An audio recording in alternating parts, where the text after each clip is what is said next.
All right, glad to know you're still right there with us. If you're just tuning in, this is Real Talk with Kike. We have Dr. Odukoya on the phone lines for the second segment of this show. He is the past chairman of ASUU UNILAG chapter. He's on the show to give us his perspective of the saga and to shed more light on the internal fraction that has been created as a result of the crisis going on. It will also inform us on how the crisis will have disrupted or will be disrupting normal academic activities. Hello. Hello.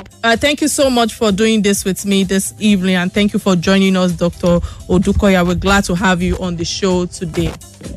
It's my pleasure. I'm happy to be here. All right, thank you. So, quickly, because of time, we have been discussing this issue from the circle of the governing body of the situation. How does this affect the students and the academic activities in the school? Okay, thank you so much. Luckily for now, the school is closed because of the COVID-19 pandemic. And again, the Academic Staff Union of University is equally on strike. So for now, you can say it has no immediate implication for students. But if the crisis is not resolved on time and schools have to resume after the pandemic, and again, our union, the Academic Staff Union, the university call off the strike.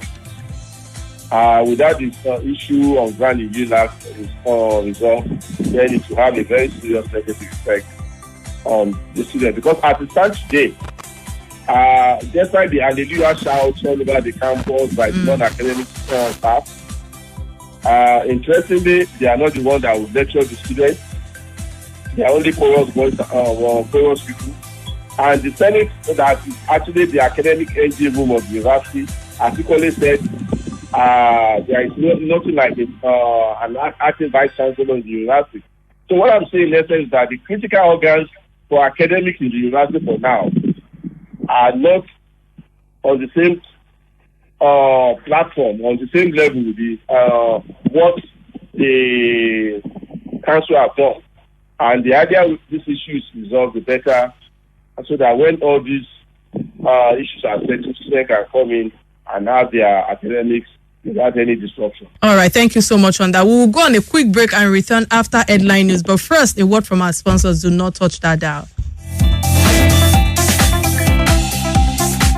All right, that was the news on the hour by my dedicated colleague Esther you just listened to, and the full bulletin will be heard by 6 p.m. So please stay tuned. So as we were discussing earlier, we have Dr. Odukoya on our phone lines to discuss the second segment of the show regarding the ongoing saga in UNILAG.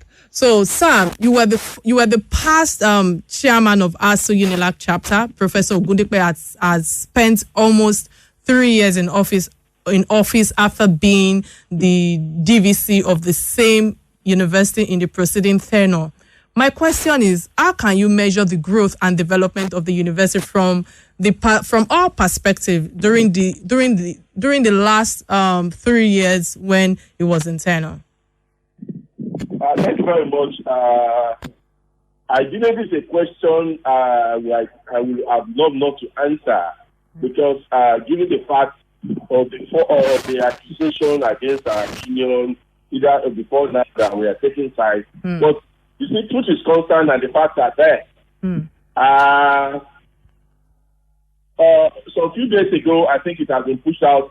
Within the last 3 years, under Professor Odukoya, UNILAG have attracted over 40 billion for as research grants.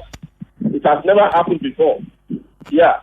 Then again, in terms of rating, I think UNILAG had attracted what? That wasn't clear. I said UNILAG have attracted about 40 billion naira. 40 billion naira. Okay. Yes, within the last 3 years under Professor Odukoya. Okay. It has never been like that. With UNILAG is one of the 5 or 6 centers of excellence in Africa. Our research team have actually gone to another level since they have taken over. In terms of rating, UNILAG in the last 3 years, I think once or twice have been the leading university in Nigeria. It has been one of the first 10 universities in Africa. So we can say they have actually done commendably well. But like I said, in the midst of this crisis, that is actually part of the issue people are interested in hearing about. But those are the facts on the ground. And should not shy away from saying it. All right. Thank you so much for that. You know, this crisis is obviously not the first of its kind. However, it will surely set precedents in the governing affairs of higher learning in the country. So can we say this is a good precedent that will set a standard for accountability, especially at a time when the country is struggling with recurring cases of financial corruption in the country? I don't want to see from that angle first. Okay. You see, the issue of corruption in the university system is an issue actually have been crisis. Okay. We have written as a union, we have written petitions against the DC in several universities I think we once had one in Abuja. We had in UNILAG and things like that. We sent that at PSCC. Nothing has been done about it. Okay. You understand? So our union is against corruption in the university, particularly because we struggle for this money and Vice Chancellor mismanage this money. And let me make it very clear. ASUU is not saying that Professor Odukoya is corrupt or is not corrupt. Okay. What we are saying is that follow due process, because the university system is a system of order. And when things start falling out of place in the university, when you have Leviathan thinking they can bring the style of the street to the university, you will destroy the whole state. Okay. Whoever is corrupt, whoever is found, whatever allegation, put the person through the law, ensure the rule of law, and sanction accordingly. That is the position of our union. It has always been, and it is still the position of our union in the crisis in UNILAG. Professor Odukoya is taking through the process of the law, as stated in our act, as stated in the University Intelligence Law, and if found guilty, let him be sanctioned maximally. That is the position of our union. All right. Thank you so much for that submission. I think before I ask you my next question, let me use this opportunity again to open our phone lines and call the listeners or the audience to call our phone line 0700 923 923 923. Again, 0700 923 923. And of course, you can send us a message on 0817 313 6193. There are loads of messages on the WhatsApp call, but I just didn't want to interrupt you. But quickly, let me ask you this question. As we heard last week, there was a protest and demonstration in the campus by the fraction supporting Professor Odukoya, that is in the removal of the VC. What has this protest, changed? How has this protest changed the look and outcome of the situation on ground, if I may ask? Yeah. Okay. Thank you very much. Let me make this very quick correction. Okay. Because ASUU was involved with that rally. It was just, we had the Congress on that day, and we said that there was a benefit. All right. Is it possible you hold your thoughts, please? We have a caller on the line. What's your name and where you calling from, please? Yeah, good afternoon. My name is Alex. I'm calling from Odukoya. Okay. What's your contribution today? The question I finally want to ask is this. I'm not casting aspersion on anybody. It is my opinion that yes, due process was not followed. Okay. But then, in the appointment of people into the governing councils of universities, we look at the characters we put on those councils, because there are people on some of these councils, I'm not going to be specific now, that have a whole lot of moral burden questioning their integrity by what is in the public domain.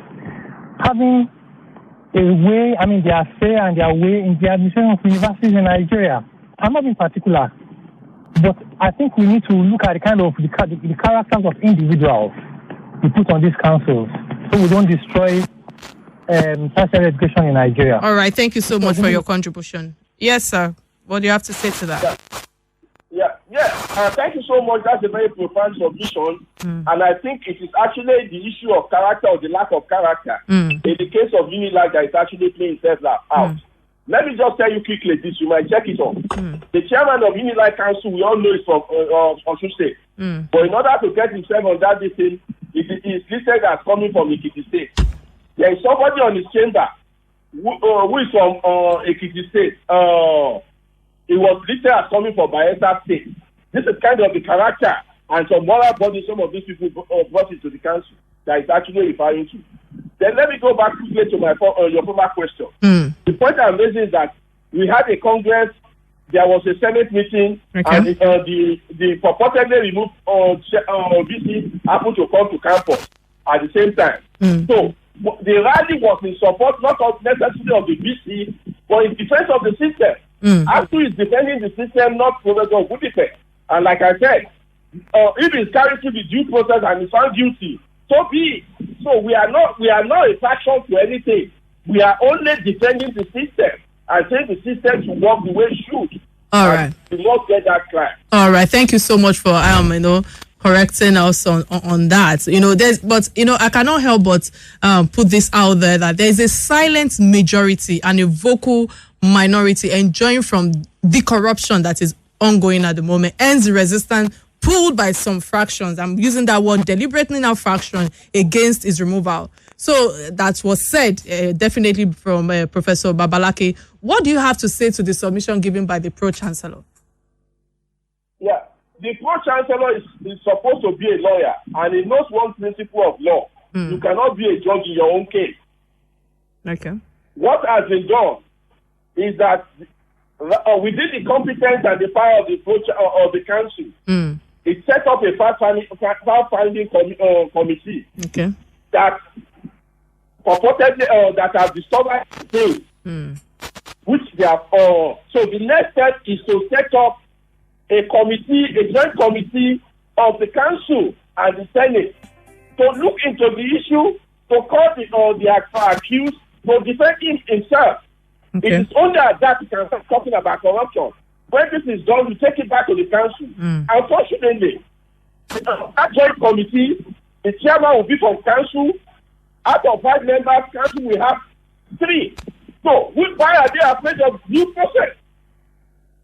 So, we are saying the right thing should be done. All right. So, listening to you, sir, concerning.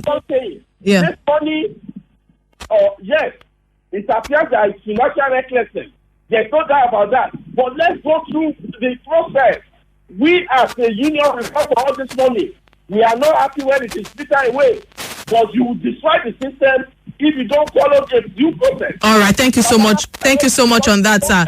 I cannot help but ask you because of time. I know that, listening to you, if the VC is actually found guilty of the alleged charges, what penalties are provisional for such financial mismanagement and counts of misconduct under the law? The first thing is to remove the guilty person as the vice chancellor. And the second thing again is equally about the law. It's to prosecute. That's why we say, let's take this into the law. Our laws are clear about what to be done. Okay. So when the whole thing has been done, if the council, it is actually ultimately the decision of the council. If the council says, after all the explanation and things like that, it's still guilty, it will be removed. Nobody can challenge the council on that. Even if you feel they are wrong, it is their prerogative, as long as they are gone through the due process. All right. After the removal, it could go further to prosecute. CFCC is there, and other agencies. All right. All right, thank you so much on that. This might be my last questions to you. If we still have time, I might pick 1 or 2 messages on our WhatsApp. But according to the report from Premium Times, it described Professor Omololu Shoyombo, the acting VC, as a controversial appointment amidst crisis of this nature. How is the acting VC decided, if I may ask? And is it by the Senate committee or through what institutional process? What institutional process did you go through before he was appointed? Let me make it very clear that Professor Shoyombo is my friend. He was my dean. We are in the same faculty. His offices are both my own. We are very close. Okay. But I think he's on the right good chase. He has contested for the vice chancellorship twice, and was very good shortlisted. I think the motivation to be a vice chancellor is making himself to be used.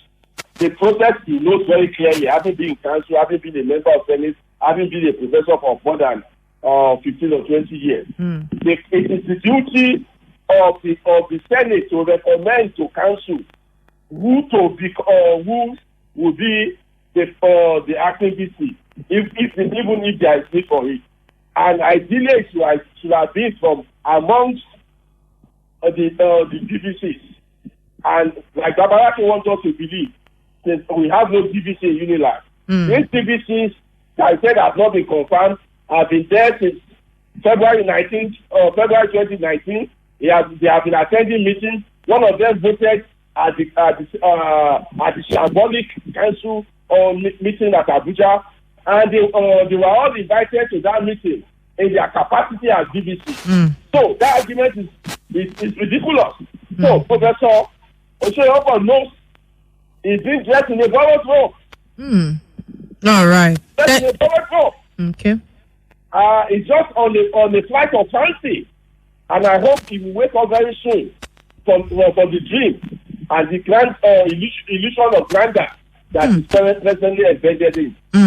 All right. Thank you so much for this submission and being extremely transparent and unapologetically, truthful. The word is truthful. Thank you so much, sir, for sharing part of your evening with me on Real Talk with Kike in the studio. We've actually enjoyed you being on the show with us today. Thank you so much again. It's my pleasure to be on your program. All right. Thank you so much. Our closing remark, Kotsik Omoluabi personality from Goldberg, is leaders are samples of what our future looks like. Leaders should endeavor to be standard models and people of integrity, as their personality speaks volume on the direction and faith of the subjects at hand. So this is where I draw the curtains for the show. Till I come your way next week, my name remains Kike Lomatondawa, and you have been on Real Talk, and bye now.